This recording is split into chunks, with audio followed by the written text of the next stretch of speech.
이 시간 함께 하실 말씀 시편 100편 1절에서 5절까지 말씀. 시편 100편 1절에서 5절.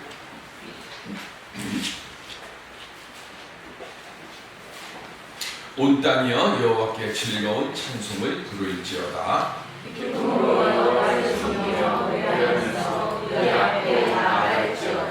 여호와가 우리 하나님이신 줄 너희는 알지어다. 그는 우리를 지으시니요 우리는 그의 것이니 그의 백성이요 그의 기르시는 양이로다. 감사함으로 그의 문에 들어가며 찬송함으로 그의 궁전에 들어가서 그에게 감사하며 그의 이름을 송축할지어다. 여호와는 선하시니 그의 인자하심이 영원하고 그의 성실하심이 되리에 이르리로다. 아멘. 지금 이곳에 하나님의 거룩한 복을 만드는 자리가 될 수 있도록 예배드리는 우리 모두가 될 수 있기를 주님의 이름으로 축원드립니다. 삶을 살아가면서 절실하게 기도를 해본 적이 언제입니까? 또 내가 그렇게 절실하게 기도함을 통해서 기도를 마칠 때, 기도를 드릴 때 내 마음의 평안함 그리고 위로를 받았던 그런 은혜를 경험할 때가 언제입니까? 세계적인 심장외과 전문의사인 빈센트 필 박사는 모태신앙으로 살았던 사람입니다. 그런데 어느 순간에서부터인지 주를 전혀 의지하지를 않았고 또한 기도도 돌려본 기억이 없어요. 그런데 그렇게 자신만만하게 생각하던 이 빈센트 필 박사가 지금 수술을 앞두고 두렵고 떨리는 마음이 몰려옵니다. 왜냐하면 바로 전날 비교적 건강한 남자의 그리고 자기가 생각할 때는 아주 간단한 심장 수술이었는데 그 수술을 하다가 그만 순간적인 실수를 저질러서 그 남자가 죽었어요. 평소 정확한 진단과 그리고 세밀한 수술을 잘 아는, 그래서 세계적으로 유명하고 세계적으로 권위가 있다고 인정받았던 사람이기 때문에 그 누구도 이 사람이 실수해서 지금 환자가 죽었다라고 생각하는 사람이 한 명도 없을 만큼. 그런데 본인은 아니잖아요. 내가 잘못해서 지금 이 사람이 죽었는데 오늘 지금 수술하는 이 환자는 살아날 확률이, 그리고 수술에 성공할 확률이 10%도 안 되는 아주 중증 환자이고 거기다가 7살 된 여자아이였어요. 두렵고 떨리는 그 마음속에 이제 이 환자를 보면서 마취사가 마취를 준비하고 있는 자리에 자기도 가서 서 있었어요. 그래서 그 아이를 쳐다보는데 자기 자신 스스로가 지금 떨리는 걸 느끼잖아요. 그때 그 여자아이가 빈센트 필에게 이렇게 얘기를 합니다. 선생님에게 부탁이 있습니다. 저는 매일 잠자리 들기 전에 하나님께 기도합니다. 지금 기도해도 괜찮을까요? 어린 소녀의 말을 듣는 그 순간 필 박사는 평소에 기도를 안 했지만 그래도 어제 사람이 죽었잖아요. 자기 실수, 자기만 알고 있지만 그럼에도 불구하고 자기가 하나님에게 기도를 해야겠다는 생각을 전혀 갖지 못했다는 그 사실에 부끄럽고 또 이 아이 앞에 미안한 마음이 드는 거예요. 그래서 그 아이에게 말합니다. 그래, 기도해라. 그런데 기도할 때 나를 위해서도 기도를 좀 해줘라. 그러니까 이 아이가 기도를 하는데 이렇게 기도합니다. 사랑이 많으신 하나님, 그리고 선한 목자이신 예수님, 내 기도를 들어주세요. 이 시간에도 주님의 어린 양인 저를 지켜주세요. 그리고 예수님, 지금 두려워하고 계시는 저 의사 선생님의 손을 꼭 붙잡아 주세요. 예수님의 이름으로 기도드립니다. 7살짜리 애입니다. 짧지만 분명한 자기의 믿음의 고백이 그 안에 담겨 있잖아요. 근데 이 아이가 기도를 하는데 기도를 마칠 때 필 박사도 자기도 모르게 아멘 하고 있지. 정말로 몇십 년 만에 처음 아멘 한 거예요. 그리고는 살아날 가능성이 10%밖에 안 되는 이 환자를 하나님의 수술로 살려내는 것은 기적과 같은 일인데요. 이 7살짜리 아이의 이 간절함과 진실함에 담겨있는 기도와 그리고 돌같이 굳어있던 이 필 박사의 마음이 부드럽게 성령의 은혜 가운데 변화된 속에서 하나님께서는 기적과 같은 치유의 역사를 허락해 주셨습니다. 유다서 21절을 보면 시작. 하나님의 사랑 안에서 자신을 지키며 영생에 이르도록 우리 주 예수 그리스도의 긍휼을 기다리라. 아멘. 회개하면서 믿음으로 기다리는 자의 기도를 하나님은 기뻐하십니다. 회개하지 않고 기도하지 않으면 문제는 항상 우리 안에 남아있게 되는 거예요. 그래서 회개해야 되고 그래서 기도하라고 하는 말씀을 드리는 겁니다. 이 시간 회개의 기도를 통해서 나도 살고 믿음이 연약한 자도 살릴 수 있는 그런 은혜의 믿음의 능력과 역사를 가질 수 있는 우리 모두가 될 수 있기를 주님의 이름으로 기원드립니다. 오늘 시편 100편 감사의 시로 되어 있는 부제가 있는 시입니다. 이 시편 100편은 예배 드리는 사람들이 어떻게 예배를 드려야 하는가 하는 그 모습을 기록하고 있습니다. 1절에 시작할 때 즐거운 찬송을 부를지어다 라고 시작을 합니다. 여기 부를지어다 라고 하는 이 말의 히브리어는 하리온데 이 말의 원뜻은 부르는 것이 아니라요 외치는 거예요. 왕이 그리고 장군이 전쟁터에 나가가지고 승리를 하고 들어옵니다. 그러면 어떻게 합니까? 사람들이 쭉 서가지고 도연하잖아요.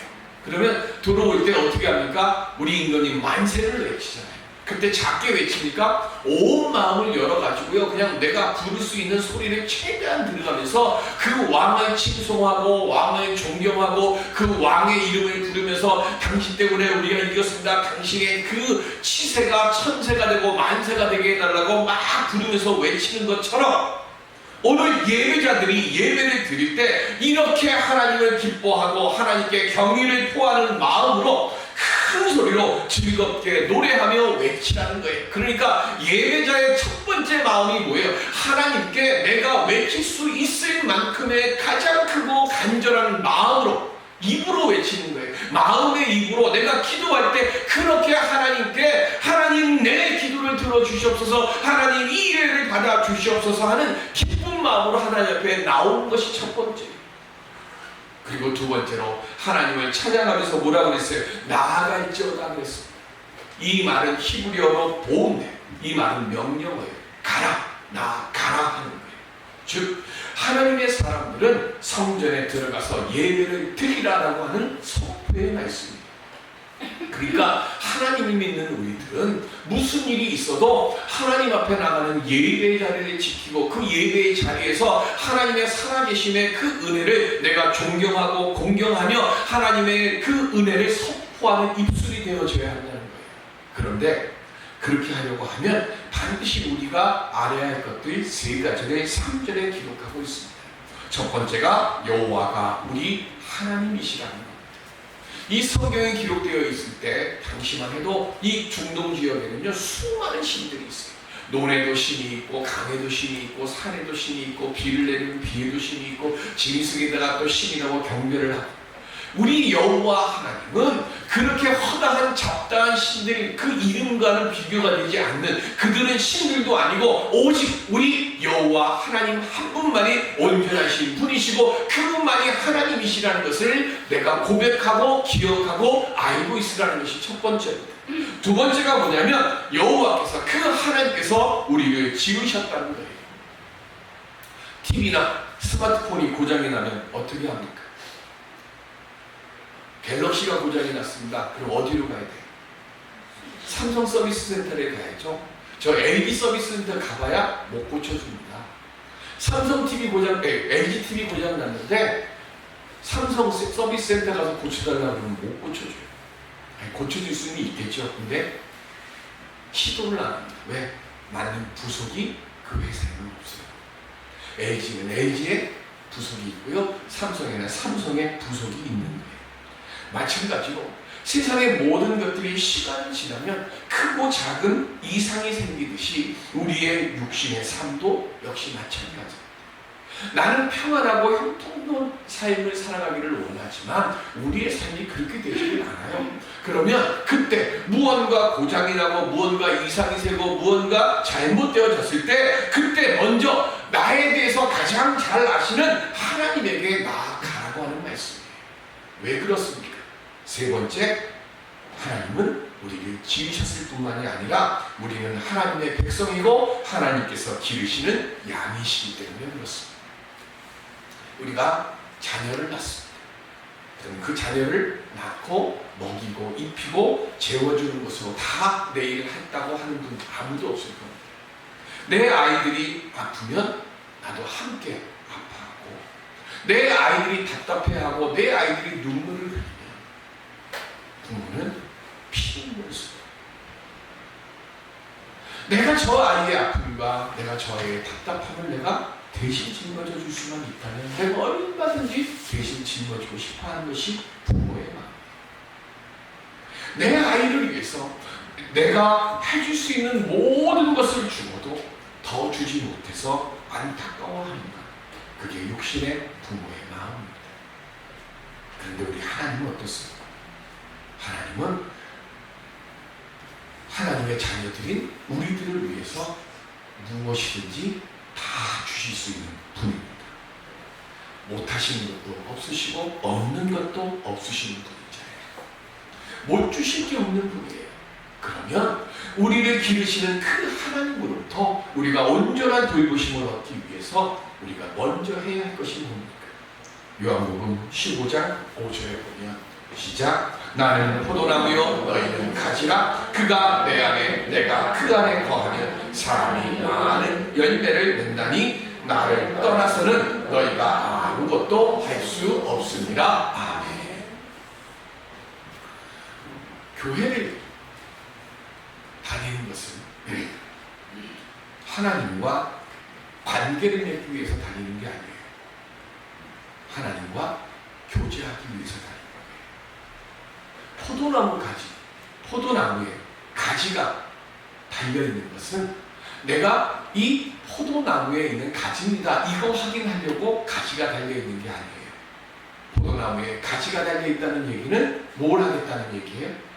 뿌리로부터 양분을 공급받아서 탐스럽고 달고 맛있는 포도 열매를 맺기 위해서 가지가 달려있는 거예요. 그러려면 뭘 해야 돼요? 관계를 맺어야 되는 거예요. 한국전쟁 직전에 결혼을 한 젊은 부부가 있었습니다. 그런데 신혼생활 중에 남편은 군대로 갑니다. 그리고 포로 전쟁터에서 포로가 돼서 북한으로 끌려갔습니다. 아내는 자식 하나를 낳아서 남에서 살아가고 있습니다.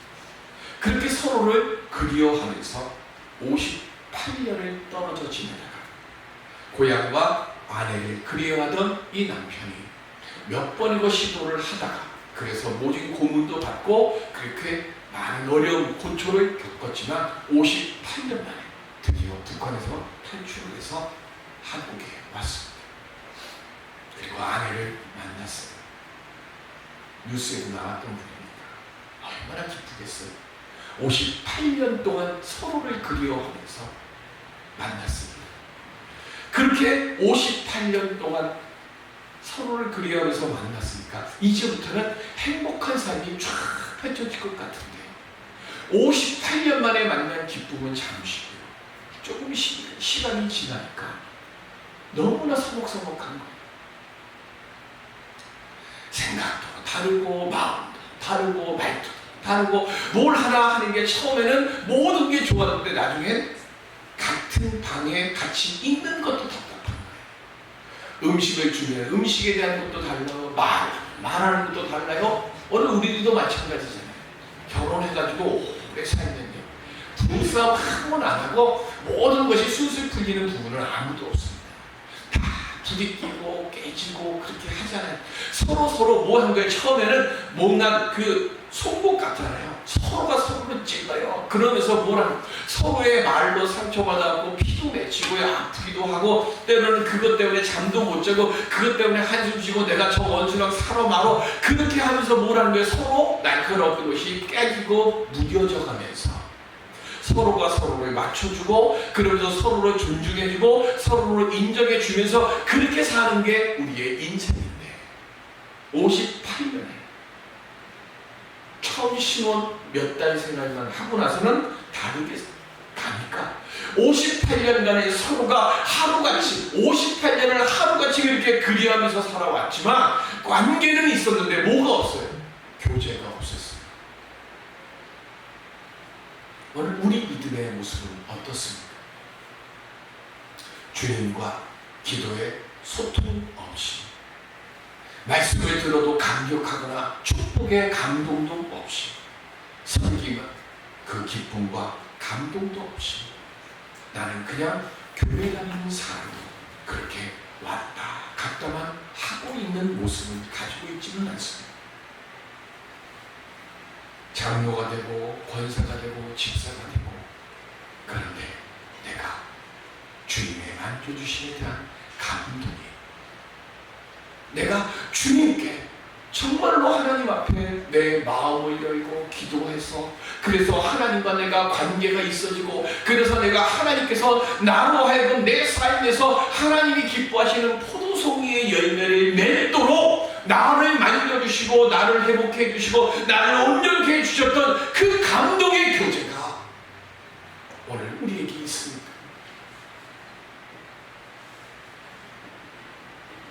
이런 모습으로 있으면 주님과의 관계도 서먹해지고 어색하고 불편해지는 그런 모습밖에 되지 않지 않겠습니까? 이 시간 우리 주님과 관계 맺는 교우가 아니라 주님과 교제하는 교우들이 될 수 있기를 바랍니다. 내가 하나님 앞에 내 마음을 열고요. 내게 말씀하시는 주님의 음성이 들려지고 내가 주님께 말할 때 주님께서 내 기도를 기쁘게 들으시고 내 음성을 들으실 수 있는 그런 믿음이 열려지고 마음이 열려지는 오늘 이 예배의 시간이 되고 우리가 드리는 그래서 이 예배가 하나님과 관계의 예배가 아니라 교제하는 예배가 되어지는 하나님의 말씀이 살아있고 영이 살아있는 예배를 드릴 수 있는 우리들이 될 수 있기를 바랍니다. 요즘 가정에 대화가 없대잖아요. 우리 아이들하고 얼마나 대화하고 있습니까? 제가 전도사 때 장로님은요, 여자 장로님인데 용돈을 일주일씩 월급으로 안 주고 중급으로 줬어요. 그런데 그 용돈을 어디서 줬는가 하면 교회 예배당에서 줬어요. 예배 시간에 와서 기도하면 일주일 중급을 줬어요. 그렇게 하다가 이제 자녀들이 시집장가를 다 갔잖아요. 그러고 나서 손주들에게도 할머니가 좀 여유가 있으니까 손주들에게도 용돈을 주는데 주일날 할머니에게 예배 시간에 인사하는 손주들에게 용돈을 주시고 왜 그러셨을까요? 하나님 앞에 나오는 것이 먼저라는 거예요. 하나님 앞에 나와서 하나님과 관계를 맺으라는 거예요. 내가 주는 용돈은 이건 쓰면 없어지는 돈이지만 하나님 앞에서 하나님과 교제하는 그때 주시는 하나님의 은혜는 영원히 없어지지 않는 참된 기쁨이 되고 참된 복이 되고 참된 위로가 되는 것이니까 그것을 알라고 가정에서 진정한 대화가 이루어지면 그 가정은요 어려운 일을 만나도요 서로 대화하면서 잘 풀어가요. 마찬가지입니다. 오늘 우리도 하나님과 진정한 대화를 하는 심령들은 하나님의 돌보심의 은혜를 내 생활 속에서 경험케 하여 주시고 아름다운 승리의 열매들을 우리에게 하나님께서 허락해 주실 줄로 믿습니다. 그러니까 우리 말씀을 사모하고 기도를 통해서 하나님과 더욱더 가까워질 수 있는 오늘 우리들이 될 수 있기를 바랍니다. 어떤 사람들이 그럼 드리는 예배를 하나님께서 받아 주실까요? 오늘 본문 4절에 보면 감사함으로 그의 문에 들어가라 그랬어요. 즉 감사함으로 예배 드리는 자들만 문으로 들어갈 수 있다는 것을 말씀하는 겁니다. 모든 사람들이 예배 자리에 초청은 받아요. 그런데 오직 하나님께 감사하는 자들만이 그 문으로 들어갈 수 있다는 거예요. 하나님을 향한 감사의 마음이 없이 그저 몸만 와서 예배에 참여하는 자는 교회의 문은 들어왔지만 하나님의 그 은혜의 예배의 문인, 하나님의 능력의 문인, 하나님의 궁정의 문에는 들어갈 수 없다는 것을 말씀하고 있습니다. 마태복음 22장 12절에 보면 시작, 이르되 친구여 어찌하여 예복을 입지 않고 여기 들어왔느냐 하니 그가 아무 말도 못하거늘. 아멘. 혼인잔치 때 미리 초대장을 보낸 사람들을 초청을 했습니다. 그랬더니 뭐라고 그랬어요? 시집장가도 가야 되고 농가밭에 가서 할 일도 많고 소도 봐야 되고 양도 봐야 되고 할 일이 너무 많다. 그래서 하인 종들이 돌아와서 주인에게 말하니까 종이 그 말을 듣고 주인이 화가 나서 뭐라고 그래요? 길거리나 장터나 가서 아무나 불러서 부름에 응답하는 자를 데리고 오라고 했어요. 그런데 와서 음식을 먹고 있는데 주인이 보더니 한 사람을 보고 뭐라고 했어요? 너는 왜 예복이 없느냐? 저는 이 말씀이 무슨 뜻인지를 사실은 잘 몰랐어요. 근데 말씀을 준비하면서 시편 100편을 보다가 아, 예복이 이거구나 하는 걸 알았어요. 아무나 오라고 그랬으면 그냥 아무나 들어오면 되는 거 아닙니까? 근데 갑자기 예복은 언제 만들어갖고 예복을 언제 입으라고 했어요? 성경에 없어요, 설명이. 그런데 지금 주인이 말하는 게 뭐예요? 예복이 없다 그러니까 종들에게 뭐라고 그래요? 손과 발을 묶어서 바깥 어두운 데에 둬서 슬퍼하면서 이를 갈게 하라라고 얘기를 하고 있어요. 예복이 뭘까요? 감사한 마음이에요. 나를 불러주심에 우리가 감사하는 마음이 있으라는 거예요. 당연한 것으로 받아들이지 말라는 거예요. 그냥 몸만 왔으니까 내가 예배 드려주는 것만으로도 하나님 기뻐하시고 좋아하십시오, 이 마음이 아니라 하나님 나 같은 자를 하나님의 전으로 불러주셔서 하나님 감사합니다라고 하는 마음이 먼저라는 거예요. 우리 예배 시간에 와서 하나님으로부터 무언가를 얻기 위해서 오는 자리가 아니라는 걸 알아야 돼요. 하나님 앞에 내 몸과 마음을 먼저 드리는 것이 예배의 시작이에요. 기쁨과 감사의 마음을 안고 하나님께 내가 무언가를 드리고자 할 때에 그곳에 하나님께서 더해 주시는 기쁨과 감사의 열매가 그때 비로소 우리에게 온전히 허락되어지는 줄로 믿습니다. 내가 지금 어디에 있든지 내가 지금 있는 그곳에서 슬퍼하면서 질병이 들어서 고통 속에 있든지 믿었던 사람에게 속임을 당해갖고 가지고 있는 거 다 빼앗겨갖고 저 지하 단칸 새방으로 어쩔 수 없이 이사를 가서 그 속에서 답답해서 가슴을 치고 있든지 아니면 일자리에서 그만 실직을 해서 앞날이 캄캄해서 희망이 하나도 보이고 있지 아니하든지 간에 내가 있는 지금 그곳에서 내가 하나님께 드릴 만한 감사의 일이 무엇이 있는가를 찾고 그것으로 감사의 마음을 안고 하나님께서 받으실 만한 예배를 드린다고 하면 그 슬퍼서 좌절하고 죽을 것 같은 그 고통의 그곳이 바로 하나님의 능력과 하나님의 충만한 응답이 역사하시는 은혜의 자리가 되어질 것이고 예배의 자리가 될 것이고 승리의 자리가 될 줄로 믿습니다. 다윗은요 사울의 칼을 피해서 10년 동안 도망다녔어요. 그럼에도 불구하고 그 고난의 칼을 피하고 이스라엘 최고의 왕이 될 수 있었던 것은 오직 한 가지예요. 그는 하나님의 섬기는 기쁨을 알았고 그리고 그 기쁨 속에서 항상 감사의 마음을 하나님께 입술로 고백했어요. 시편 97편 11절에 보면 시작, 의인을 위하여 빛을 뿌리고 마음이 정직한 자를 위하여 기쁨을 뿌리시는도다. 아멘. 우리의 삶은요 감사와 기쁨을 잊지 않기 위한 싸움이에요. 여러분들 감사한 그리고 기쁨이 얼마나 오래 갑니까? 감사와 기쁨은요 순간 싹 왔다가 순간 사라져요. 그 이후부터는 뭐가 와요? 고통과 좌절과 아픔과 그리고 어려움들. 그런데 그 좌절과 고통과 눈물과 아픔 그 곳에서 우리는 뭘 잃지 않으려고요? 감사를, 기쁨을 내가 지키는 게 아니라 하나님 안에서 놓치지 않으려고 싸우는 것, 그게 성도의 삶이에요.